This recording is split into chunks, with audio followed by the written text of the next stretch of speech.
California ਦੇ ਵਿੱਚ ਅੱਜ ਲਾ ਅਬਾਈਡਿੰਗ ਜਿਹੜੇ ਗਨ ਓਨਰਸ ਆ ਉਹਨਾਂ ਦੇ ਲਈ ਇੱਕ ਵੱਡੀ ਜਿੱਤ ਦੀ ਖਬਰ ਆਈ ਆ।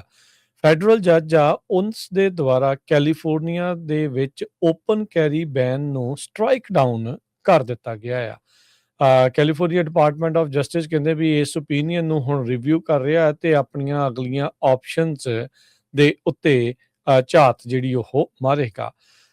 ਇਹ ਜਿਹੜਾ ਫੈਸਲਾ ਆ ਇੱਕ ਦੇ ਮੁਕਾਬਲੇ ਦੋ ਜਿਹੜੇ ਜੱਜਿਸ ਆ 9th circuit court of appeal ਦੇ ਵਿੱਚ ਇਹ ਕੇਸ ਜਿਹੜਾ ਗਿਆ ਹੋਇਆ ਸੀ।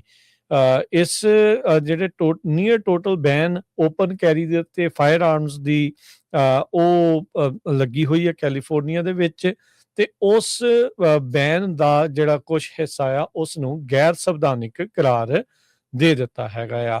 ਸੋ ਕੈਲੀਫੋਰਨੀਆ ਦੇ ਜਿਹੜੇ ਗਨ ਲਾਇਸੈਂਸਿੰਗ ਲਾਜ਼ ਆ ਉਸ ਦਾ ਕੁਝ ਹਿੱਸਾ ਜਿਹੜਾ ਆ ਉਹ 9th circuit court of appeal ਨੇ ਸਟ੍ਰਾਈਕ ਡਾਊਨ ਕਰ ਦਿੱਤਾ ਆ।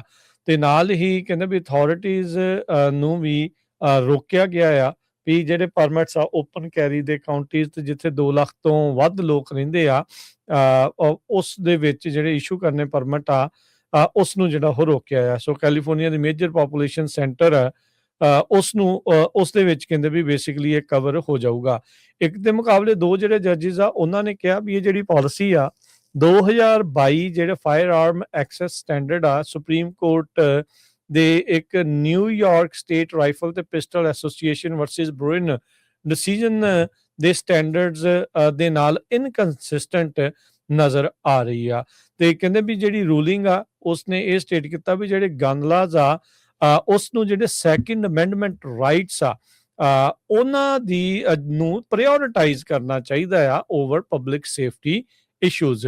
ਅਪੈਲੇਟ ਕੋਰਟ ਦੇ ਵਿੱਚ ਜਿਹੜੇ ਦੋ ਜੱਜਿਸ ਆ ਉਹ ਡੋਨਲਡ ਟਰੰਪ ਹੋਣਾ ਦੇ ਅਪਾਇੰਟੀਜ਼ ਆ, ਲਾਰੈਂਸ ਵੈਨ ਡਾਈਕ ਤੇ ਕੈਨਥ ਲੀ, ਤੇ ਇੱਕ ਜਿਹੜੇ ਜਾਰਜ ਬੁਸ਼ ਹੋਣਾ ਦੇ ਅਪਾਇੰਟੀ ਆ ਐਨ ਰੈਂਡੀ ਸਮਿਥ। ਵੈਨ ਡਾਈਕ ਨੇ ਜਿਹੜੀ ਰੂਲਿੰਗ ਲਿਖੀ ਹੈਗੀ ਆ ਤੇ ਜਿਹੜੇ ਲੀ ਆ ਉਹਨਾਂ ਨੇ ਕਨਕਰ ਕੀਤਾ ਆ, ਯਾਨੀ ਕਿ ਉਸ ਦੀ ਹਮਾਇਤ ਕੀਤੀ ਆ, ਤੇ ਸਮਿਥ ਨੇ ਕੁਝ ਹਿੱਸੇ ਨੂੰ ਡਿਸੈਂਟ ਕੀਤਾ ਹੈ ਤੇ ਕੁਝ ਹਿੱਸੇ ਦੇ ਨਾਲ ਮਨਜ਼ੂਰੀ ਜਿਹੜੀ ਆ ਇਸ ਜਿਹੜੇ ਗੈਰ ਸੰਵਿਧਾਨਿਕ ਕਰਾਰ ਦਿੱਤਾ ਆ ਓਪਨ ਕੈਰੀ ਬੈਨ ਨੂੰ ਉਸ ਦੇ ਉੱਤੇ ਜਿਹੜੀ ਉਹ ਫੈਸਲਾ ਜਿਹੜਾ ਉਹ ਸੁਣਾਇਆ ਹੈਗਾ ਆ। ਮਾਰਕ ਬ੍ਰੇਡ ਸਿਸਕਿਊ ਕਾਉਂਟੀ ਦੇ ਵਿੱਚ ਰਹਿਣ ਵਾਲੇ ਇਨਸਾਨ ਆ ਜਿਹੜੇ ਓਰੀਗਨ ਕੈਲੀਫੋਰਨੀਆ ਬਾਰਡਰ ਦੇ ਨਜ਼ਦੀਕ ਪੈਂਦੀ ਆ।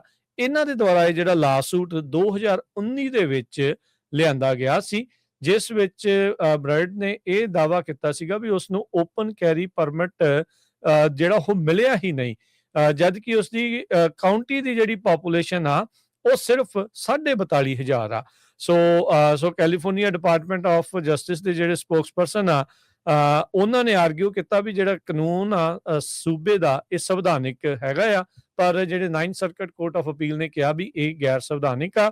2 ਲੱਖ ਦੀ ਪਾਪੂਲੇਸ਼ਨ ਤੋਂ ਵੱਧ ਕਾਉਂਟੀਜ਼ ਦੇ ਵਿੱਚ ਪਰਮਿਟ ਨਹੀਂ ਦੇਣਗੇ। ਉਸ ਤੋਂ ਘੱਟ ਆਬਾਦੀ ਵਾਲੀ ਜਿਹੜੀਆਂ ਕਾਉਂਟੀਜ਼ ਆ ਉਹਨਾਂ ਦੇ ਵਿੱਚ ਪਰਮਿਟ ਬੇਸਿਕਲੀ ਓਪਨ ਕੈਰੀ ਦੇ ਦੇਣ ਦੀ ਇਸ ਫੈਸਲੇ ਦੇ ਨਾਲ ਇਜਾਜ਼ਤ ਜਿਹੜੀ ਆ ਉਹ ਮਿਲ ਸਕੇਗੀ। ਸੋ ਹੁਣ ਦੇਖਦੇ ਹਾਂ ਵੀ ਸੂਬਾ ਇਸ ਚੀਜ਼ ਨੂੰ ਲੈ ਕੇ ਕੀ ਅੱਗੇ ਕਦਮ ਵਧਾਉਂਦਾ ਆ। ਆਪਾਂ ਨੂੰ ਪਤਾ ਹੀ ਆ ਵੀ ਕੈਲੀਫੋਰਨੀਆ ਦੇ ਵਿੱਚ ਅਜਿਹੇ ਕਾਨੂੰਨਾਂ ਦੇ ਉਲਟ ਹੀ ਇੱਥੋਂ ਦੇ ਜਿਹੜੇ ਅਟਾਰਨੀ ਜਨਰਲ ਨੇ ਉਹ ਚੱਲਦੇ ਆ ਰਹੇ ਨੇ।